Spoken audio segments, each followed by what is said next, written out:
yang dialami oleh Partai Nasdem itu sama seperti yang kami alami 5 tahun. Cuman kalau kemarin kami alami 5 tahun kan sendirian, dikebukin kanan, dikebukin kiri, tidak pernah selesai. Sekarang didukung Nasdem, gantian Nasdem dikebukin terus. Betul nggak? Terus.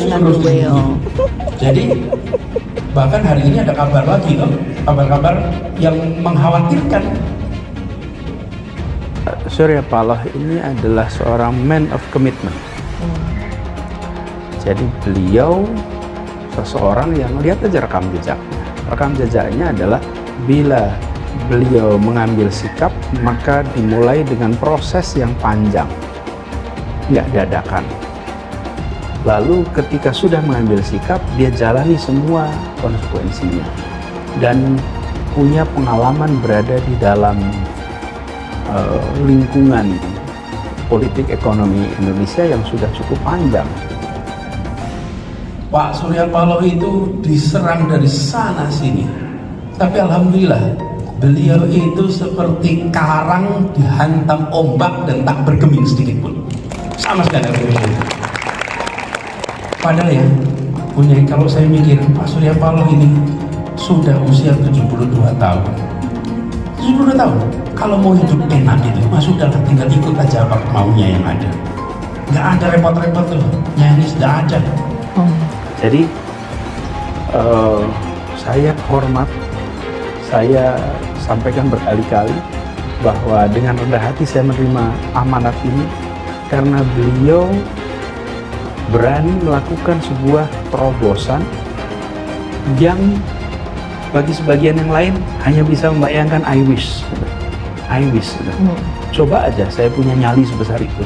Coba aja saya punya wisdom sebanyak itu. Coba aja saya punya independensi sebanyak itu. Saya pikir itu wajar sekali. Ya, memang itu harapan kita semua. Saya pikir kan bukan hanya Pak Anies sebagai capres. Ya, semua kita, semua komponen, semua pemilik negeri ini sebenarnya mempunyai harapan yang sama. Masa kita mentoleransi ya, kehidupan mafia yang ada di tengah-tengah kehidupan masyarakat kita? Kan tidak ada. Siapapun nggak ada yang mau itu. Jadi tanggapan saya ya hal yang wajar. Banyak orang yang dalam wilayah politik itu merasa cemburu. Cemburu itu bukan iri ya. Cemburu itu positif ya. Bukan just envy. Nah, cemburu. Ingin bisa begitu, ingin bisa mandiri, ingin bisa berani, ingin bisa bijak gitu. Nah, Pak Surya Paloh mengambil langkah ini dan saya terima itu sebagai sebuah kepercayaan karena itu jalani serius. Pesan menggelegar Surya Paloh untuk Anies Baswedan, jangan pernah ada kata menyerah. Dikutip dari Warta Ekonomi Jakarta, bakal calon presiden baca pres Koalisi Perubahan untuk Persatuan KPP, Anies Baswedan angkat suara soal kabar Surya Paloh dan Nasdem yang dapat tekanan besar pasca memutuskan mendukung dirinya di Pilpres 2024.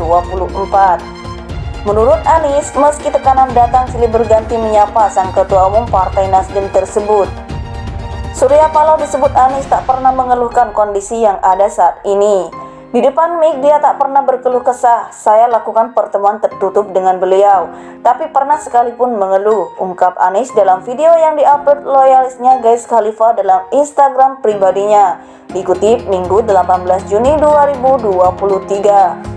Anies pun membeberkan pertemuannya dengan Surya Paloh yang terjadi belum lama ini.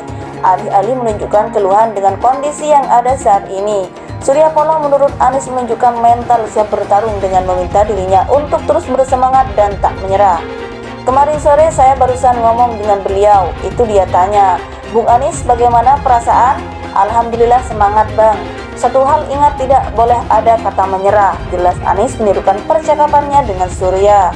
Anies pun membenarkan kabar bahwa Surya Paloh harus membayar mahal sebagai imbas dari mendukung dirinya di Pilpres 2024. Anies menyebut terjadi perubahan yang cukup berdampak pada bisnis yang dijalani oleh bos Metro TV tersebut. Pak Surya Paloh pilih begini, apa konsekuensinya? Perusahaan dan kegiatan ekonominya turun. Iklan-iklan di Metro drop, sebagian terpaksa kehilangan pekerjaan. Order turun, iklan dari BUMN drop semua. Kontrak-kontrak tak diperpanjang, jelasnya. Jadi yang dialami itu nyata, tambahnya. Ex-Menteri Pendidikan dan Kebudayaan era periode pertama Jokowi tersebut menggambarkan Surya Paloh tak bergeming dengan banyaknya tekanan yang diterima. Layaknya karang yang dihantam ombak, Pak Surya Paloh itu diserang dari sana-sini. Tapi alhamdulillah beliau seperti karang dihantam ombak dan tak bergeming sedikit pun. Jelasnya, bakal calon presiden baca pres Koalisi Perubahan untuk Persatuan KPP Anies Baswedan angkat suara soal kabar Surya Paloh dan Nasdem yang dapat tekanan besar pasca memutuskan mendukung dirinya di Pilpres 2024. Menurut Anies, meski tekanan datang silih berganti menyapa sang ketua umum Partai Nasdem tersebut.